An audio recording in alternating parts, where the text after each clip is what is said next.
예도입니다. 존재의 숲은 이제 완전 녹색으로 뒤덮이게 됐는데요. 이때부터 이제 모기가 한 마리씩 나타나기 시작해서 사막의 철학자를 괴롭히기 시작하는데, 한 5분 강의하면 모기가 막 10방 이렇게 쌓이는, 지금은 안 그렇겠죠, 그죠? 그런 계절이 오면 이제 피신을 하게 됩니다. 재밌죠, 그죠? 정말 완전한 생명의 약동을 느낄 수 있는 그런 분위기인데, 여러분, 이 기운을 받으면서 칼융 세 번째 강의 이어나갑니다. 주제는 샤텐입니다. 그림자. 사실 이 그림자 개념을 어떻게 이해하느냐에 따라서 여러분들이 칼융의 세계를 이해하고 있는지 아니면 그렇지 않은지가 결정되는데요. 이런 정도로 중요한 개념인 거예요. 그림자. 그림자는 사실 빛과 관계되어 있죠, 그죠? 빛이 있는 곳에 사물의 형상을 비치면서 나타나는 게 그림자인데요.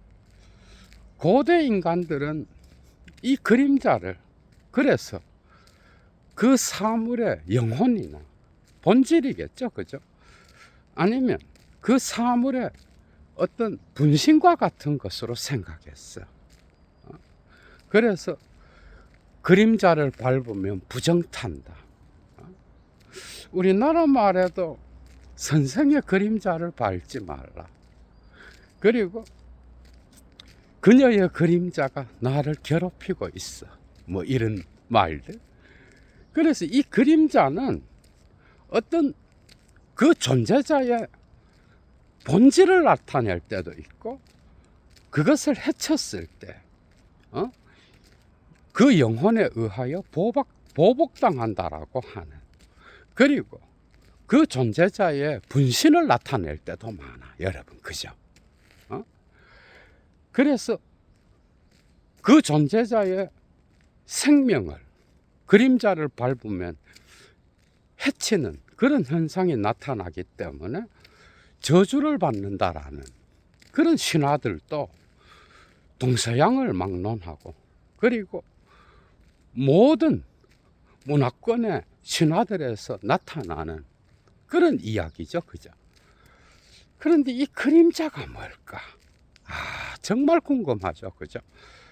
오늘 또 예도의 클래스로 풀어내겠습니다. 강의의 가치를 아시는 분은, 그리고 강의의 클래스를 아시는 분은 예도TV 후원에 사막의 철학을 위하여 참여해 주시면 감사하겠습니다. 작게라도 자발적 수업료겠죠, 그죠? 그림자. 쉽지 않아. 거의 융의 작품, 전집 곳곳에서 나타나는데요. 거의 뭐 전체에서 나타난다고 해도 과언이 아니야. 그런데 중요한 전집의 작품, 예도가 참조하는 그 작품은 전집 8권 Die Dynamik des Unbewussten, 무의식의 역동이라는, 그리고 9권 첫 번째 책 Die Archetypen und das Kollektive Unbewusste, 원형들과 집단 무의식. 당연히 이 작품이 중요하겠죠, 그죠? 두 번째 책 아이온 바이트레그 줄 짐볼릭 데스 젤프스트, 자기의 상징론에 대한 기고들, 이런 것들. 그리고 10권도 아주 중요합니다. 이것은 시빌리자치온 임 위벌강, 과도기 속의 문명이라고 하는 제목을 달고 있는데요. 이것은 역사의 시대정신 안에서 나타나는 악마적 영향사를 추적해서, 그죠? 뭐 당연히 독일의 히틀러 같은 그런 인물, 그것이 민족의 그림자로서 어떤 역할을 하는지, 그리고 서구 문명 전체에 어떤 영향을 미쳤는지, 이런 이야기들, 문명 속에서 보여지는 집단 무의식의 그림자, 그죠?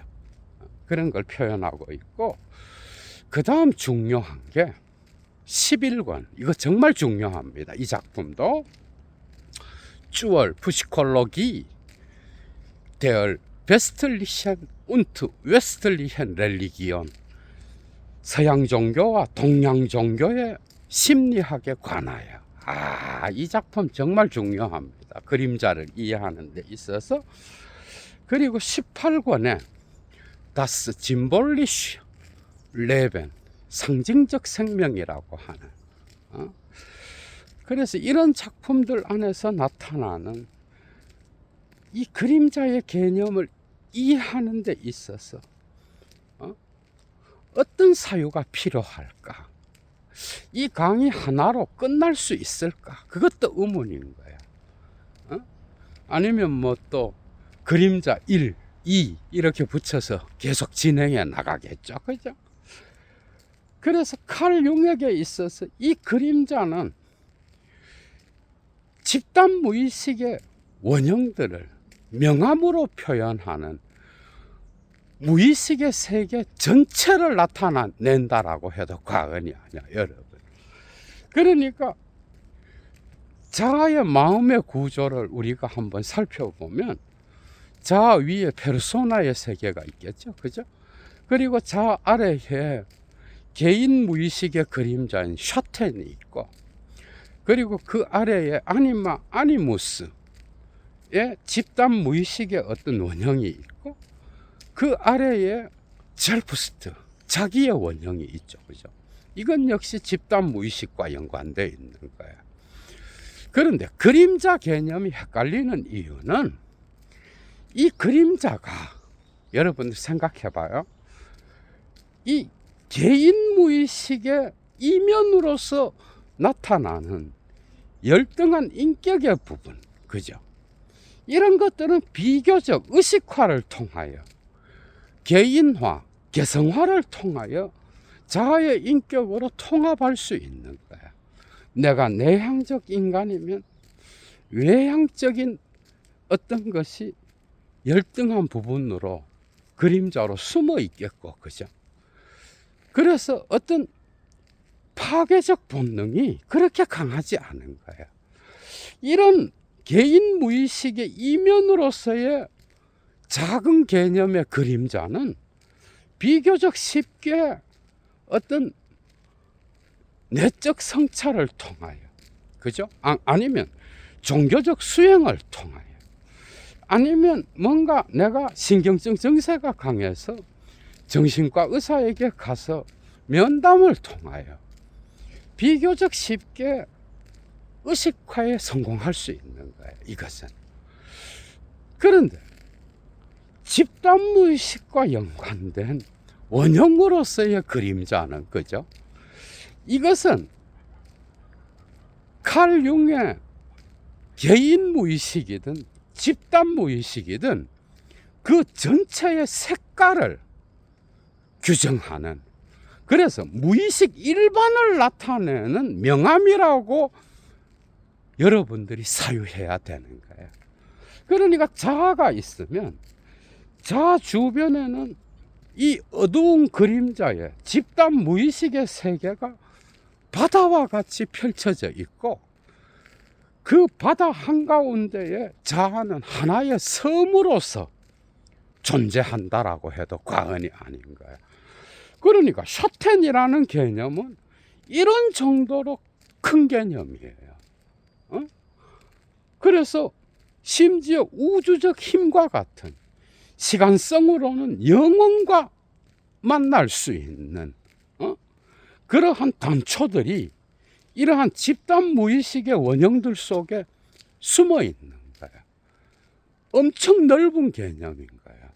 그래서 아니마 아니무스의 그림자도 있고요, 자기 원형의 그림자도 있는 거야. 이런 집단 무의식의 어떤 넓은 개념으로서의 이 그림자는, 그죠?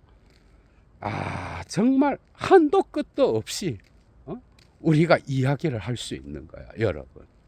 뭔가 개념이 조금씩 잡히고 있죠. 그죠? 사실 이런 그림자는 예도가 볼 때는 문학 작품에서는 단연 도스토예프스키의 작품 속에서 나타나고 있습니다. 카라마조프가의 형제들, 그리고 악령이라고 하는 작품.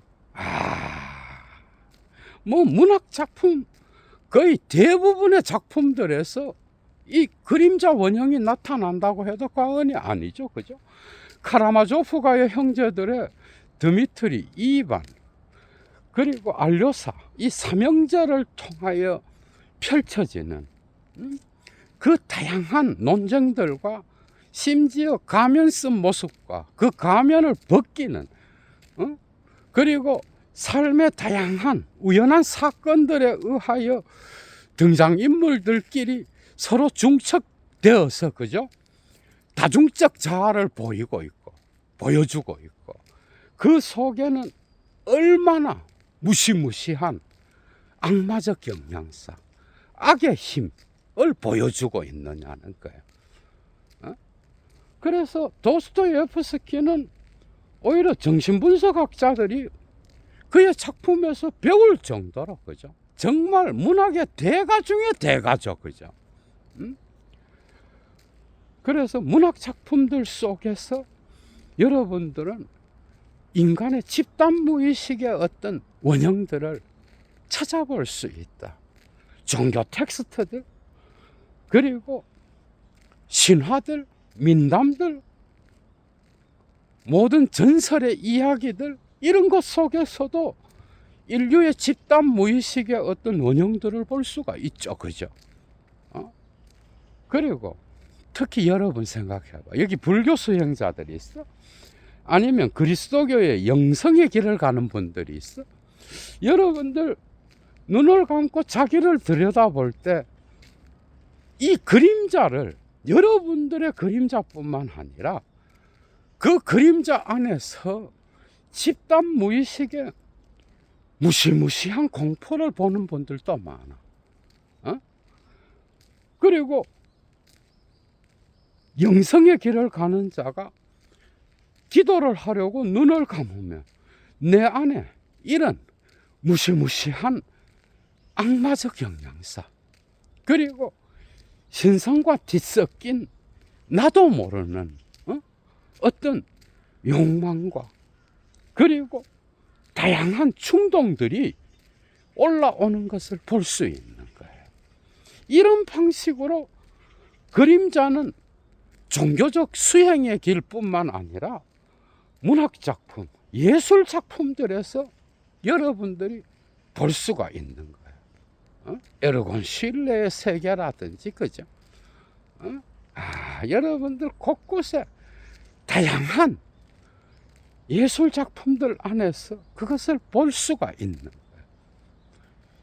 심지어 만다라라고 하는 그 불교의, 그죠? 기하학적 도형에서도 여러분들은 집단 무의식의 어떤 그림자를 볼 수가 있는 거예요. 그래서 이 그림자의 개념은 결코 부정적이고 열등한 것만 갖고 있는 게 아니라 오히려 거기에서 신성의 어떤 힘을 통하여 창조적 힘을 발휘할 수 있는 그런 특성도 갖고 있는 거예요. 이런 것들은 아이온 곳곳에서 나타납니다. 그래서 그림자 원형은 인간의 악마적 영향사뿐만 아니라 그 안에서 긍정적인 힘을 길어 올릴 수 있는 창조적 힘으로서의 모태로 볼 수도 있다라고 하는 거야. 그래서 창조적 힘으로서도 나타나는 거야, 무의식은. 이런 창조적 힘으로서의 무의식의 힘은 니체의 힘의 의지라는 개념, 그리고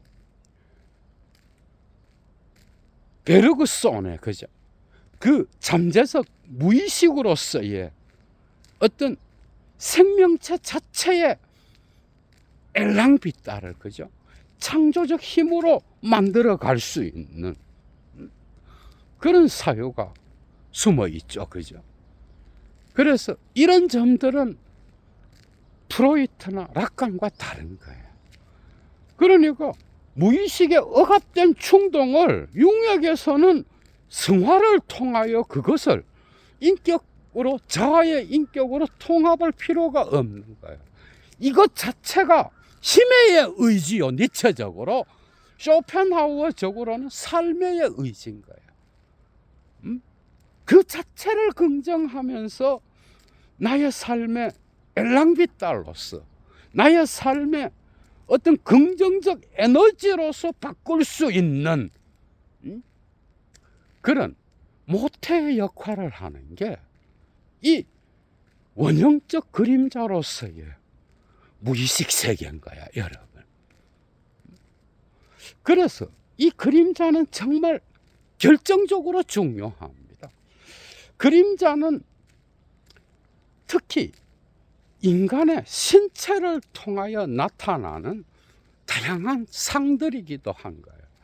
이것은 니체의 짜라투스트라의 신체를 멸시하는 자들에 관하여라고 하는 잠언에서도 나타나잖아. 그죠? 거기에서 자기는 뭐야? 신체적 인간인 거야.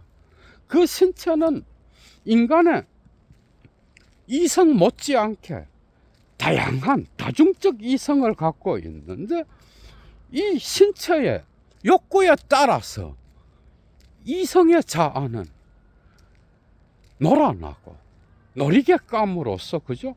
이렇게 했다 저렇게 했다 하는, 그래서 이 신체를 통하여, 몸을 통하여 나타나는 어떤 그 욕망의 기호나, 그죠?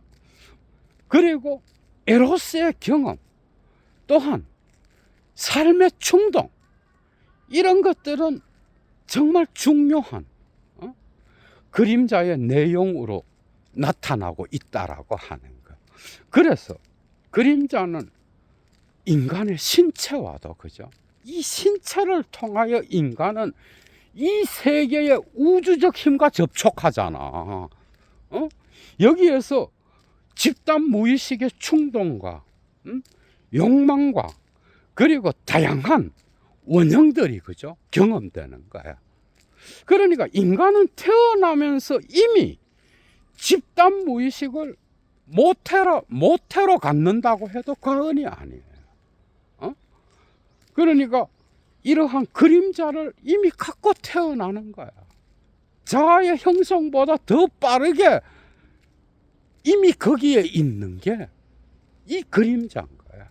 이 무의식의 세계, 집단 무의식의 세계는 이러한 어두운 명암으로 가리워져 있는데요.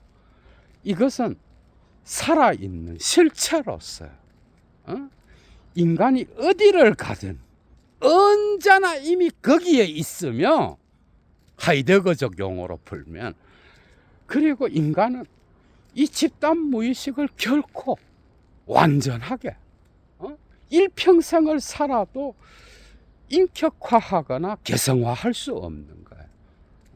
이것은 언제나 잉여를 남기고, 그죠? 인간의 삶의 에너지로서, 그죠? 모태로서 어디를 가나 작동하는 거예요. 이 모든 걸 다 길어 올렸다고 해도 거기엔 언제나 이미 무의식의 그림자가 드리워져 있다라고 하는 것. 오히려 이 무의식의 그림자는 인간이 살아가는 동안 언제나 의식하면서 그것을 함께 사는 방법이 무엇인지를 모색하는 게 차라리 더 빠른 거예요. 왜냐하면 이 무의식의 그림자를 자꾸 억압해서, 그죠? 없애버리고, 특히 문명화된 현대인들이 그림자 없는 인간을 추구하면서 나는 바로 선한 인간이야, 나는 그림자가 없는 인간이야, 그래서 이것이 바로 교양 있는 인간이다, 이렇게 생각해서 니체의 자라투스트라에 나오는 최후의 인간과 같이, 그죠? 이런 방식으로 자꾸 가면을 쓰면 이 무의식의 그림자는 계속해서 억압되고, 그죠? 나중에는 과보상을 일으키는 거예요. 칼 융의 용어로 위벌 콤펜자지온, 과보상을 일으키면 그때 신경증이 나타나고 히스테리가 나타나며 심지어 도착증 그리고 정신병까지 얻게 될 가능성이 있다라고 하는 거예요. 사실 여러 신화에 나타나고 있지만 이것은 레비스트로스가 자기의 구조주의를 이야기할 때에도 자주 써먹는 이야기들인 거예요. 우리 인간은, 그죠? 인류로서 이미 기원에 살해의 흔적을 갖고 있어. 우리는 다 가인의 후손들인 거야, 그죠? 그리고 이러한 형제 살해뿐만 아니라 근친상간의 어떤 무시무시한 그림자도 갖고 있는 거야. 거의 모든 문화권의 신화에 이런 이야기들이 다 나타나고 있어요. 그리고 심지어는 여자를 차지하기 위하여 형제들끼리 모의해서 아버지를 살해한 그런 흔적도 갖고 있는 거예요. 심지어는 식인종들이 인간에 대한 인간의 어떤 살해를 통하여 자기의 욕구를 채우는 것처럼 그것 못지않게 한 집단이 한 집단을 도륙한 이런 무시무시한 악마적 영양사를 우리는 집단 무의식의 원형으로서 갖고 있는 거예요. 이런 이야기는 곳곳에 신화에서 나타나죠, 그죠? 이런 악마적 영양사, 사탄이나 마귀와 같은 이런 무시무시한 원형적 그림자로서의 파괴적 본능은 때로는 인간이 인격화하는 데는 실패할 수밖에 없고 단지 그것을 인식함으로써 인류 공영에 봉사할 수 있다라고까지 말하는 거예요. 여러분들 역사에서 나타난 여러분 마녀 사냥을 한번 생각해봐. 그건 역시도 인류의 그림자예요. 집단 무의식의 그림자인 거야. 마녀 사냥이 실제 마녀가 있어서 마녀 사냥을 한 것도 있지만 이것은 기존 질서가 만들어낸 어떤 허구일 수도 있는 거예요. 마녀 사냥이 진행되었던 시기는 14세기에서 17세기까지인데요. 독일의 역사만 보더라도 이것은 중세가 점점, 그죠? 기울어져 가고 이제 르네상스를 통하여 새로운 과학이 발달하고 또한 고전으로 돌아가서, 그죠? 어떤 인문주의가 발달하는 그 시점에 그리고 종교개혁을 통하여 성서의 번역이 나타나면서 새로운 시대를 여는 이 시점에 마녀 사냥이 시작되었다라는 건 뭐예요? 시대적 변화 가운데에서, 그죠? 그 시대가 변화할 때 그 기존 질서의 힘이 다른 곳으로 옮겨갈지도 모른다라고 하는 기득권층의 그 공포와 두려움이 이런 마녀 사냥을 만들어냈을 가능성이 큰 거야. 그래서 마녀가 아닌데도, 그죠? 뭐 그런 일을 하지 않았는데도 주술을 행하고 그리고 그것을 행하면서 어떤 복잡한 성적 관계에 집단적 성적 관계를 행하지도 않았고 마녀마다 단지 이웃을 사랑하고 평범한 여인으로서 그 마을에서 어떤 유익한 일을 하면서 그냥 살았던 자들도 많은 거야. 그러나 이 마녀라고 하는 이 이단들을 척결하자, 이 희생양을 잡음으로써 그 시대의 그리스도교의 어떤 기득권층은 그죠? 자기의 권력을 더 유지하려고 했다라고 하는 거. 이런 의심의 해석학, 그죠? 이것은 서구 문화 안에서, 그리스도 문화 안에서의 그리스도교의 그림자겠죠, 일종의. 이런 그림자는 곳곳에서 나타나는 거예요. 그리고 히틀러가 자행했던 이 게르만 민족의 우월성, 그리고 유대인들을 향한 그 무시무시한 공포, 그죠? 이미 수세기 동안 진행되었던 안티세미니즘에 대한 어떤 폭발이라고 해도 과언이 아니지만, 그러나 이건 역시도 어떻게 보면 서구인들의 집단 무의식 안에, 그죠? 계속해서 그림자를 제압하고 사탄과 마귀를 바깥으로 쫓아내고 자기의 그림자를 순수 빛으로서 계속해서 이야기하다가 이 그림자의 집단 무의식의 세계가 서구인을 덮친 전도된 도착의 현상, 그래서 집단 폭력으로 나타나서 어떤 유대인들에게 아우슈비츠를 만드는 그런 무시무시한 그림자의 폭발로 읽을 수도 있는 거예요.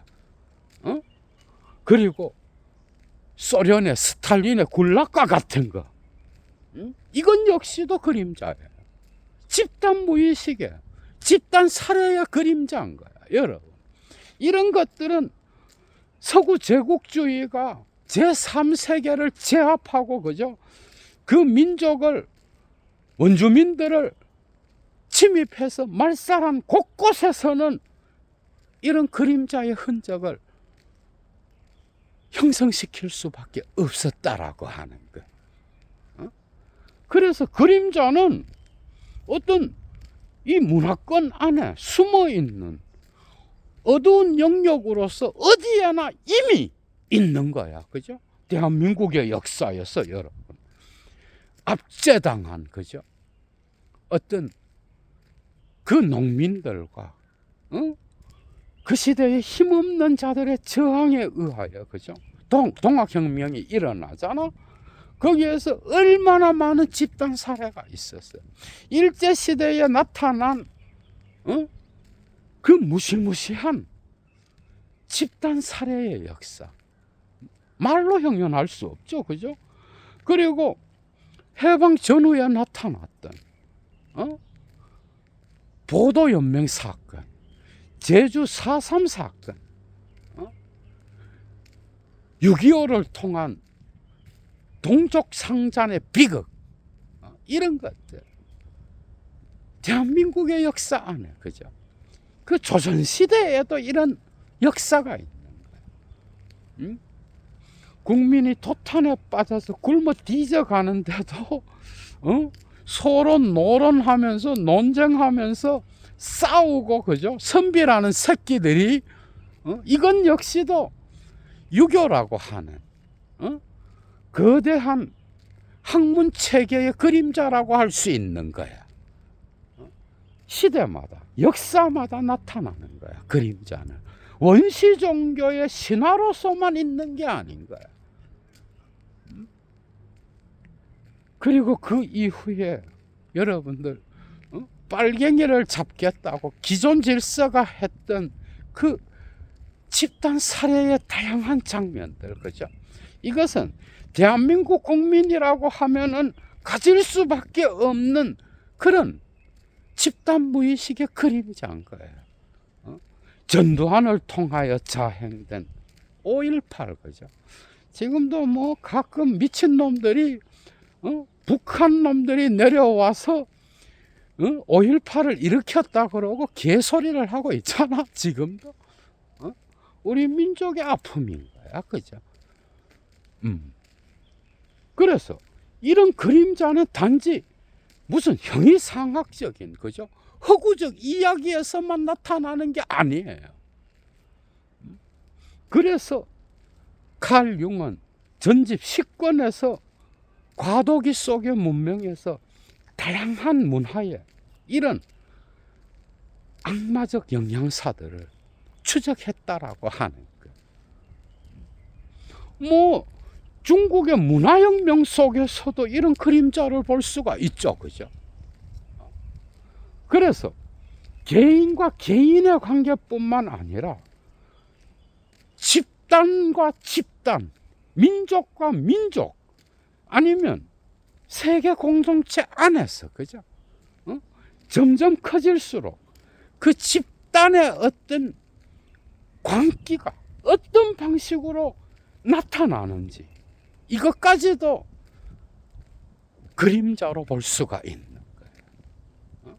그러니까 개인의 자아에 바다와 같이 펼쳐져 있는 부정적인 면이자 긍정적인 면, 신적 누미노제를 만날 수 있는 힘이기도 하지만 그 안에서 사탄과 악마의 영향사를 볼 수 있는 그런 힘이기도 한 거야.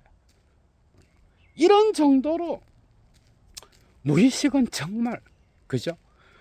원형적 그림자로서의 무의식은 한도 끝도 없이 크게 확장될 수 있다라고 하는 거.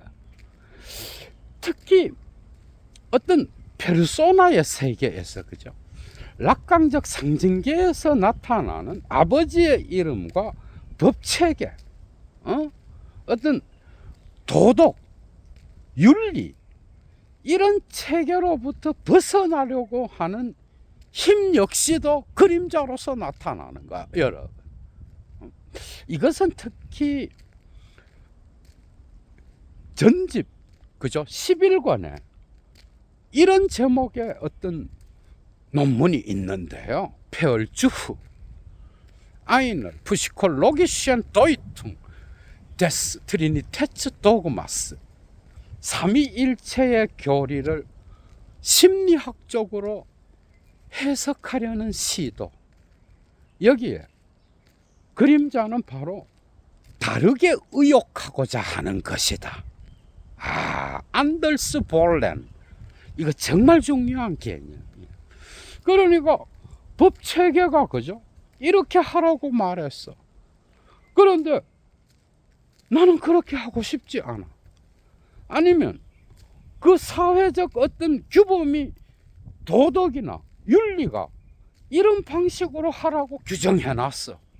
그런데 그 규정을 다르게 하고자 하는 욕구, 안더스 볼렌,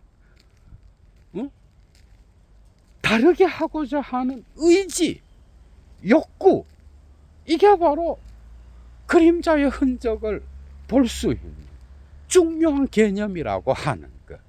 윤리는, 그죠? 이것을 고려해야 제대로 된 윤리를 이야기할 수 있는 거야. 낙관적으로는 뭐야? 칸트만 갖고, 칸트의 도덕 찬원만 갖고 윤리가 안 돼. 거기에는 사드의 에로스의 세계가 포함되어야 되는 거예요. 인간의 진정한 욕망과 욕구를 이해하는 거기에서라야만 우리는 윤리를 제대로 이야기할 수 있다라고 하는 거. 칼 융에게는 이런 방식으로 나타나는 거야. 다르게 하고자 하는 욕구. 내 안에는 어떤 기존 질서의 힘에 저항하려고 하는 그런 의지가 숨어 있는 거예요. 이거는 사탄적 의지일 수도 있고 악마적 의지일 수도 있는 거야, 그죠? 그래서 칼 융은 이 삼위일체 교리를 심리학적으로 해석하려고 하는 시도라는 논문에서, 그죠? 삼위일체의 위격 이외에 네 번째 위격이 있는데, 신의 위격, 그게 마귀다, 이렇게 시작합니다. 그게 당장 들으면 뭐 이런, 예를 들면 가톨릭 신부님들이든 아니면 개신교의 목사들이든 가톨릭 신학자들이든 아니면 개신교 신학자들이든 이 제목만 들어도 신성모독이잖아, 그죠? 예를 들면 이런 거야. 여러분 재밌죠, 그죠? 예를 들면 이런 거라고. 예수의 순환사를 제대로 이해하려면 베드로의 배신을 제대로 이해해야 되는 거예요. 맞죠, 그죠? 겟세마네의 그림자를 이해해야 되는 거야, 여러분들이. 예수의 행적에서 특히 다양한 제자들이 있었고, 그 제자들 가운데에서는 뭐 어부 출신도 있었지만은 민족 항쟁을 주도적으로 했던, 민족의 해방을 위하여 싸웠던 그런 제자들도 있는 거죠, 그죠? 그리고 뭐 의사도 있었고, 제자들 가운데는 직업도 다양했어. 가룟 유다와 같은 자도 있었어. 제자들 가운데에 그림자에 속하는 이 가룟 유다의 역할을 이해하지 못한다면 예수의 역사적 예수의 삶의 이야기에서 신의 나라를 이해하는 그 지점은 무엇이 되겠는가? 사실 여러분 생각해봐. 4세기에, 그죠?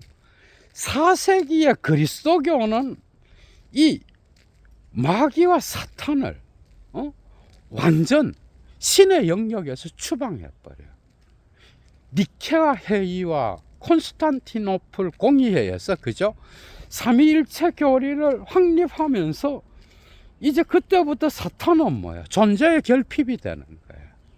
그러나 예수 시대에, 그리고 예수가 죽고 난 이후에 발전했던 영지주의에서 보면 이 악마와 사탄은, 그죠? 엄청난 그리스도에 대비하여 엄청나게 큰 힘을 발휘하는 존재로서 나타납니다. 그런데 4세기 이후에 삼위일체가 나타나면서 이 교리가 확립되면서 그 이후로는 사탄은 존재가 아니야.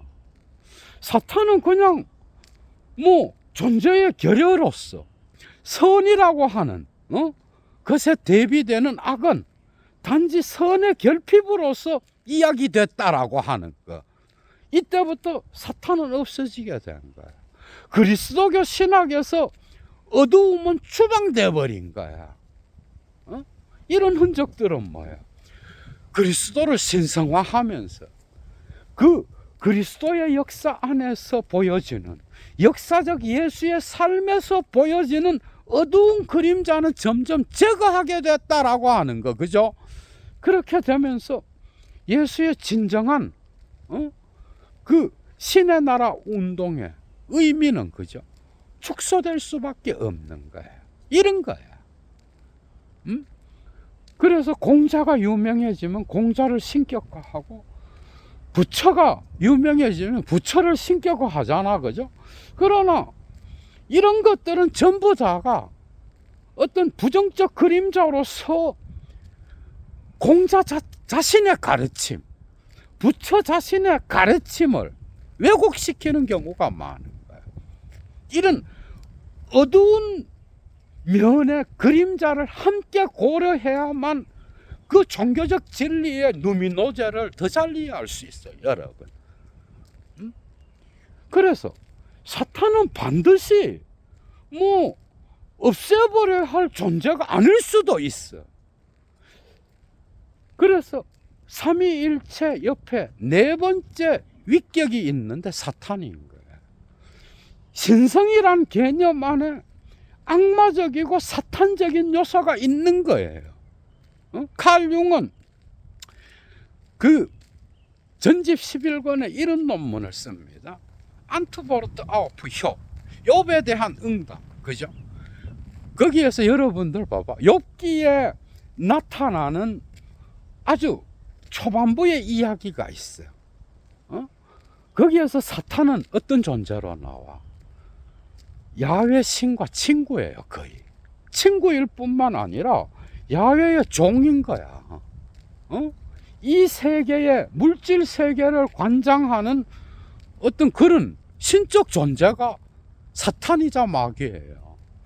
그래서 너 뭐 하다가 왔느냐? 야훼가 물으니까 사탄이 뭐라 그래? 어? 이 세상을 이리저리 떠돌다가 왔다 그러잖아. 그러니까 내 종 욥을 보았느냐? 이러면서 사탄에게 어떤 명령을 내리잖아. 그죠? 내 종 욥을 시험해봐라. 여기에서 뭐야? 뭐 야훼라는 신 옆에는 사탄이 함께 있었어요. 그러나 그리스도교가 이 영지주의에 대한 두려움으로부터, 아니면 어떤 사탄과 마귀가 존재하게 되면 신성이 죽는다라고 하는 그 공포로부터, 그죠? 어떻게 보면 그리스도교의 교리를 재확립하게 되면서 삼위일체 교리를 확립했지만은 그 뒤로 어떻게 됐어? 그리스도교는 순수 종교다. 여러분, 이때 이후부터 이제 로마의 국교화와, 그죠? 연관되면서 그리스도교는 기존 질서의 힘으로 거듭나게 되는데, 그 이후로 그리스도교는 순수하는, 그림자 없는 순수 존재, 순수 빛으로서의 이 그리스도교. 그런데 예수의 행적을 봐봐. 그림자가 더 많아요. 어두운 면이. 십자가라는 개념 자체도 죽음과 살해의 역사, 그죠? 인류의 집단 무의식에 그 무시무시한 원형이 투영되어 있잖아, 여러분. 성내전이라고 하는 개념도 그런 거야. 아들의 죽음. 여러분, 이건 프로이트도 해석을 하잖아, 그죠? 이런 그림자를 무시하고 밝은 면만 보려고 할 때 오히려 문제가 일어나는 거예요.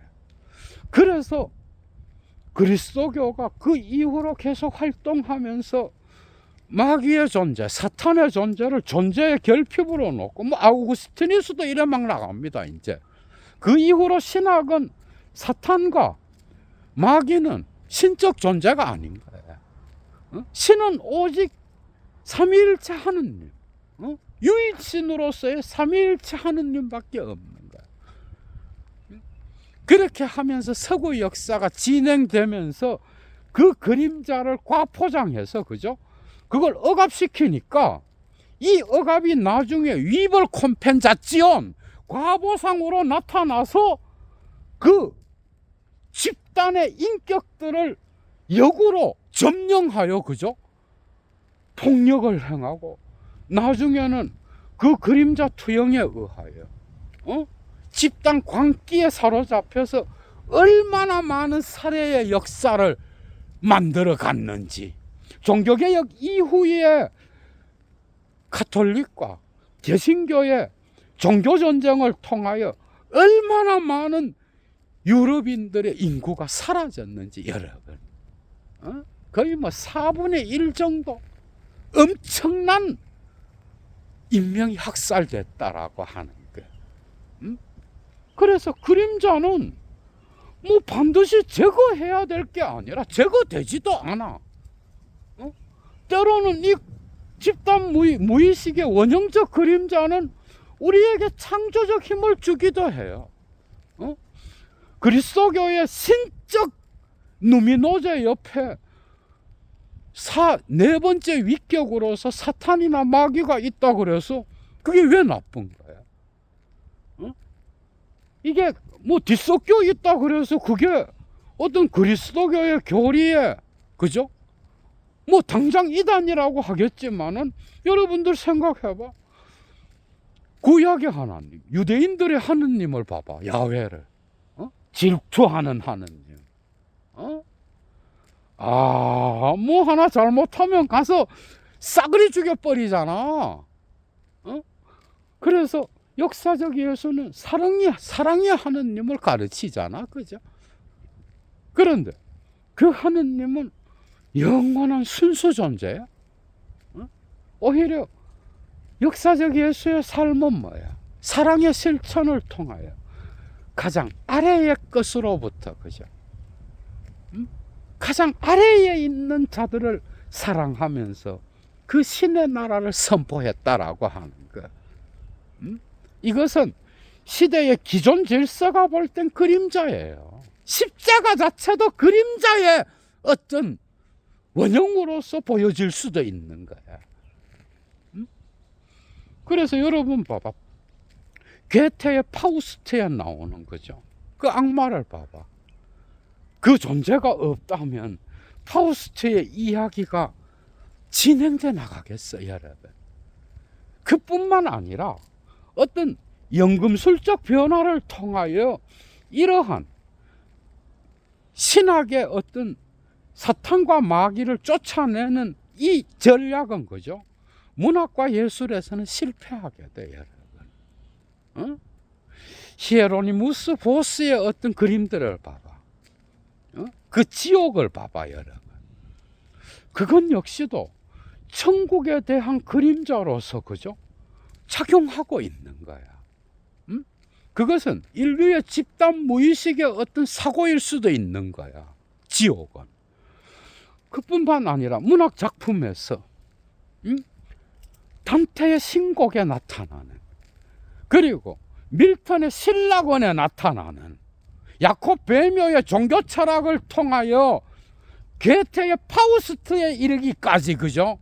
이 루시퍼의 존재, 이 사탄의 존재가 없다 그러면 과연 신성은 어떻게 되겠어?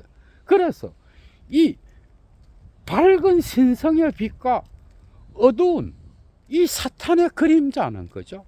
양대극을 이루어서 그죠? 어떻게 보면 문화 안에서 소화돼야 되는 요소일 가능성이 큰 거야.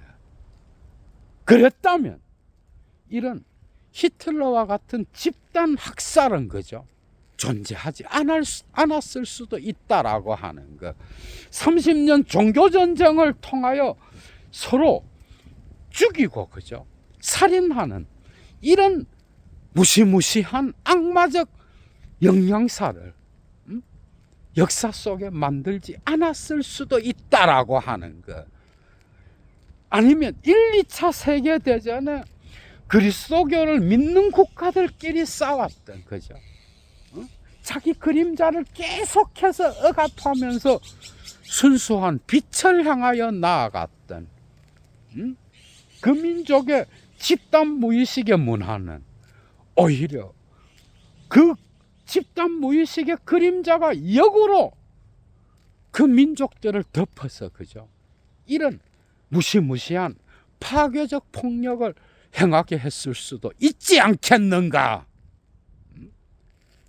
이런 것들이 칼 융의 전체 그림자 개념에 다 들어오는 거야, 여러분.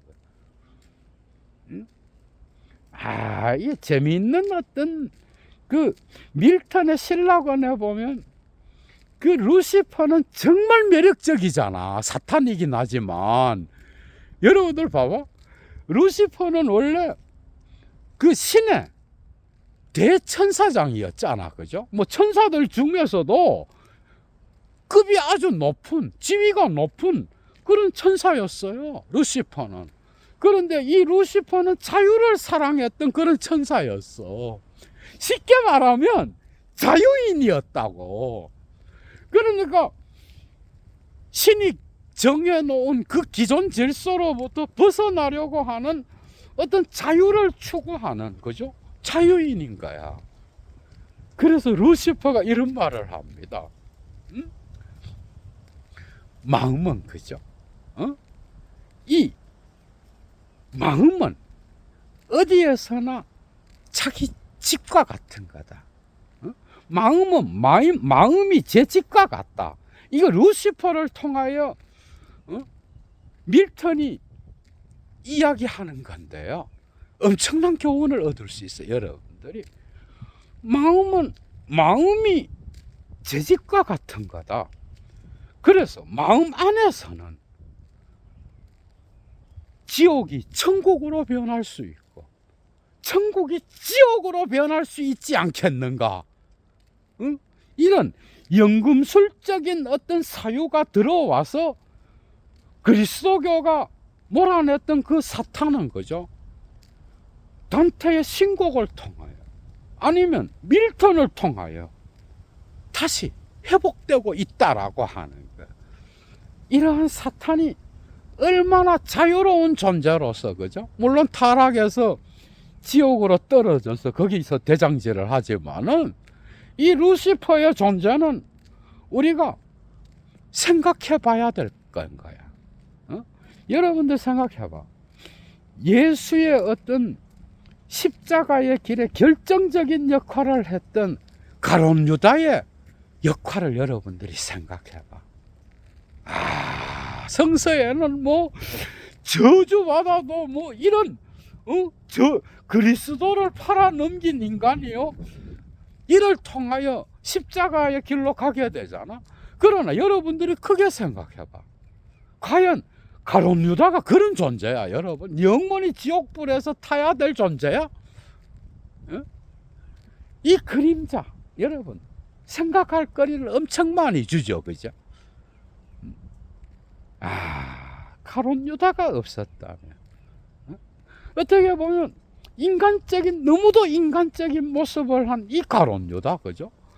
자기의 주님을 팔아 넘겨서 영원한 지옥불에 영원한 저주를 받는 그리스도교의 문화권, 서구 문화권이 계속해서 저주를 내렸던 인물이 가룟 유다인 거야. 그런 정도의 과연 저주를 받을 인물인가? 여러분들 많이 생각하게 되죠, 그죠? 그래서 이런 방식으로 문학과 예술은 오히려 사탄과 마귀의 복원을 통하여, 그죠? 어떤 그리스도교의 삼위일체 개념에, 신개념에 대비시키고 있다라고 하는 것. 이런 것들은 문화권 안에서 양대극을 이루어서, 그죠? 이 자기가 진정한 인간으로서 소화해야 될 어떤 집단 무의식의 못한 거야, 여러분. 원형인 거야. 마지막입니다. 우리의 내면에 있는 거죠. 칼 융은 아이온에서 이야기합니다. 한번 밧다이를 연상시켜. 우리의 마음 깊은 곳에는 짐승이 있다. 그림자가 있다라는 거예요. 우리의 내면 안에는 깜깜한 어두운 그런 그림자가 있다. 이런 것들이 어떤 방식으로 창조적으로 개성화할 수 있느냐에 따라서, 그죠? 그 인간은 진정한 인간으로 거듭날 수 있느냐 없느냐가 결정되는 거야. 전집 11권에 이런 논문이 있어요. 푸시콜로기 운트렐리기오, 심리학과 종교라고 하는, 거기에서 이런 말을 합니다, 여러분. 그러니까 뭐 이것은 아이온에서도 나타날 때도 있고, 이런 유사한 말들은 곳곳에서 나타나, 사실은. 그러니까 인간이 자기 내면의 어두운 그림자를 개성화하여 자아의 인격으로 통합하지 않게 되면, 그죠? 그 그림자의 색깔은, 그 개인 자아의 그림자의 색깔은 그만큼 더 짙고 검다라고 하는 것. 오늘날 사람들은 그럽니다. 그림자 없는 인간. 그러면서 자기의 그림자를 다 없애려고 해. 이런 인간이 나중에 신경증, 히스테리, 도착증, 편집증, 정신분열증에 걸릴 가능성이 더 크다라고 하는 거. 우리는 하나의 빛만을 따라갈 때에, 그죠? 오히려 그 인간을 3차원적 인간이 되지 못하는 거야. 진정한 3차원의 인간, 그죠? 전인격으로서의 인간은 이런 그림자를 계속해서 개인화를 통하여 인격화할 수 있는 존재. 성인은 자기의 엄청나게 검은 그림자들을 인격화를 통하여, 그죠? 통합한 자들이 아닐까.